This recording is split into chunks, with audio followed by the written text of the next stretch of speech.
Hey, hello, I'm Kråkan, also known as Corvus Cornix, and welcome to Yacc, yet another Crowcast where I pick a game I played for a week and then I talk about it. This week's game is Warhammer 40k, Boltgun, for the PlayStation 5. It was released in 2003, and it's a single-player first-person shooter developed by Yacc Digital and published by Focus Entertainment. And also there'll be spoilers up ahead, just so you know, but first a little backstory. So this game, like many others, I looked up in the past and I totally forgot about it, and that's the reason I played it this week, because it was about time. So before I start to talk about this game, I need to explain what Warhammer is. So Warhammer is actually two things. First of all, it's a miniature hobby war game. So if you talk about Warhammer, you refer to the fantasy setting, which is elves, dwarves, orcs, and humans, and generic stuff like that. And then you have the 40k universe, or just 40k, Warhammer 40k. And that's the whole Warhammer setting, but in a sci-fi setting in the distant future with never-ending war. Yeah, so Warhammer 40k lore stretches for over 30 years, which is kind of crazy. You have books, novels, board games, miniatures, video games, rulebooks called codexes, and you have the RTS and FPS genres as well as for games. So in the Boltgun, you play as a space marine, and these guys are the poster boys of the whole 40k universe, and not just any space marine, but a veteran from the Ultramarines company. So think robotic spacesuit that is navy blue, and if you Google 40k, which is kind of funny, a space marine with sure will pop up. It's impossible to avoid these guys. So you play as Malum Caedo, an ultramarine veteran sent to the Forge World of Graia by an inquisitor to retrieve a power source, meanwhile dealing with the forces of chaos. You also have a servitor skull, which is guiding you throughout the adventure.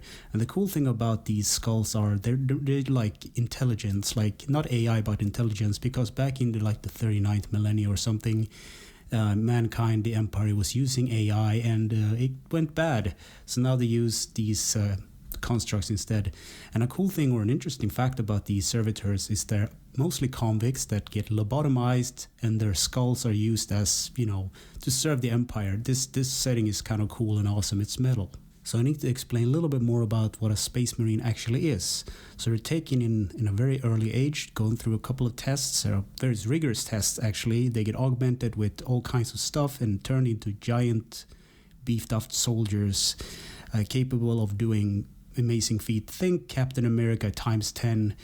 You also have what I talked about before, a Forge World, which is sole purpose. It's like an entire planet kind of complex made to make something for the Empire, like steel or guns or ammunition, because the Empire of Man actually spans the galaxy. There are a couple of other races as well, and they're constantly in war with one another, like the Eldar, which are the elves. You have the Tyranids, which basically are xenomorphs, like the alien kind. There are many other races. And I mentioned the forces of chaos before, but they are basically evil gods that exist in the warp.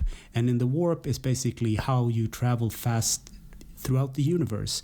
You need to avoid these evil gods. So you have Nurgle, which is like a decaying god. You have Slanesh, which is like the god of excess or happy fun time. Then you have Khorne, which is blood and war. That's what he does. And then you have Sinch, which is basically he's like the magic kind of god. And they always try to tempt humanity in order to turn to them and corrupt them to demons and stuff like that. And this setting is awesome, and it's very hard for me to explain it. I'm not an expert, but I love the setting and lore. So I can actually recommend, there's two podcasts that I follow on Spotify. They're made by the same dudes. So it's called Laying Down the Lore. So they have the Warhammer setting and the 40k setting. I can recommend that. That's actually a good place to start if you want to learn more about this kind of stuff. So when you're finally ready to boot up the game, you agree to buy company logos, and then you need to adjust the brightness, subtitles, volume, and controls and stuff like that. And there's also an epileptic warning if you have epilepsy. And once you're in the main menu, you can choose new game, horde mode, options, and credits. So when you pick a new game, you can pick the difficulty of low, medium, hard, and exterminatus. And a cool thing about the hardest difficulty, exterminatus, is a term that the Inquisitors use when they destroy an entire planet. And it's kind of a crazy concept. These guys are incredibly powerful. They can just order extermination of an entire planet just because they believe there's some chaos and some xenos on that planet, like aliens. It's super cool and crazy. And once you finally get into the game, you get a 2D cutscene explaining the plot. So you deploy to Graia to take out some heretics, revolving chaos forces, and the cult of the Adeptus Mechanicus. So the first level is more or less the tutorial. You pick up health items, which are red, and armor, which is blue. And this game looks like and plays like Quake 2. It's kind of a more pixelated version of that. So you kill a lot of the Adeptus Mechanicus, and an interesting thing here, you don't start with a gun. You actually start with a chainsword, which is basically a chainsaw, sword. So you kind of saw through the enemies, and it's very brutal. And later you pick up the iconic Boltgun, and you also need it, just like Doom and Quake, you pick up red keys in order to open up doors. And you go through the enemies, and just like Doom, you end up at the end of the level where you go through the exits. Then you can see how long it took to complete the level, how many secrets you discovered, and it's very Doom and very Quake-esque. So the second level is called the Mountain Barriers. So this level is out in the mountains in the snow, and you're dealing with the forces of chaos. In this case, Nurgle, these frog-like creatures, I guess, that spread disease. And you also have to deal with the pink and blue demons of Sinch. So if you kill a pink demon, they turn into two blue demons, and that's how it is in the Warhammer world, I guess, or more or less the 40k, I should say. Then I moved on to the Silent Martyr level, and here I picked up the shotgun and the pulse rifle, defeating waves of enemies and picking up keys.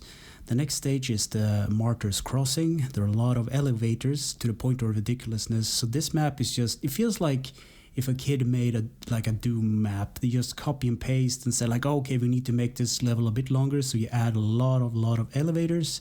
And this level also contained my favorite weapon, which is the Heavy Bolter, which is, it rips and tear basically. And then it's time for the Vulnerable Bastion stage, and it's more or less an endurance round, and that's all I'm gonna say about that. And then it's time for the Forbidden Knowledge stage, and here you have to defeat a Lord of Change, which is a demon of Sinch, a heavy magic user. And a cool thing about this model was back in the day you could use it in the 40k setting and in the Warhammer Fantasy setting because it just works. And after that you play the Sanctum Magistratum, which is a rift into the reality itself, like a dream-esque world. It's more or less the demon world of Warp. So this is where I quit the game because I was super tired. I'm at this point I'm only on chapter 1, and there are actually 3 chapters. So the gameplay is basic, and you kill waves of enemies, and you progress. That's the whole thing, rinse and repeat. So I looked up a couple of YouTube videos and see if there was anything I missed, but there are more levels like this and more weapons that you pick up, but this game is just the same. So gameplay, you're a veteran space marine sent in to find a power source, and meanwhile dealing with the forces of chaos. Control, the left stick is movement, right stick is look, X is jump, L2 is the chainsaw, square is interact / reload your gun, R3 is run, L1 is the quick dash, or quick rush that I never used, R1 is grenades, R2 is, you fire your gun with it, and the middle bar of the controller is actually the waypoint, so if you don't know where to go, you push that and you get a little icon and the path. Graphics. So this game was made in Unreal Engine 4, and it's graphically a 3D shooter with 2D sprites, just like Doom. So you pick up health items and shields and guns and stuff like that.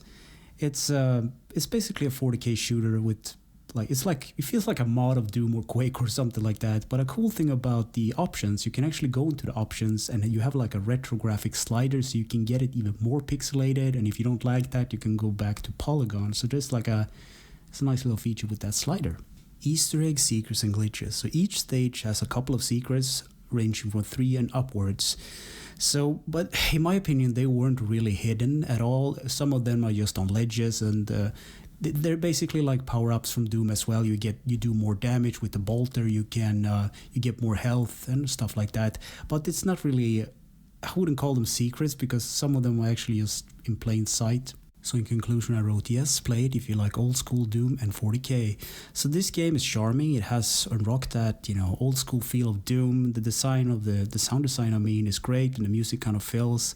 However, this game drags and the levels look bland and sometimes even copy and pasted. So you have to defeat waves and waves of enemies, and at the end it's like every level is the same. Just purge the area of demons and cult members, and then you move on to the next stage.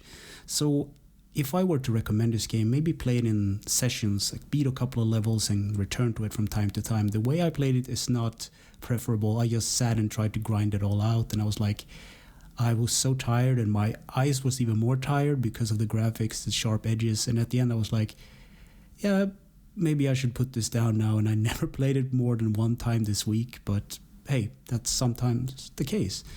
But yeah, anyways, thanks for listening and or watching, and take care.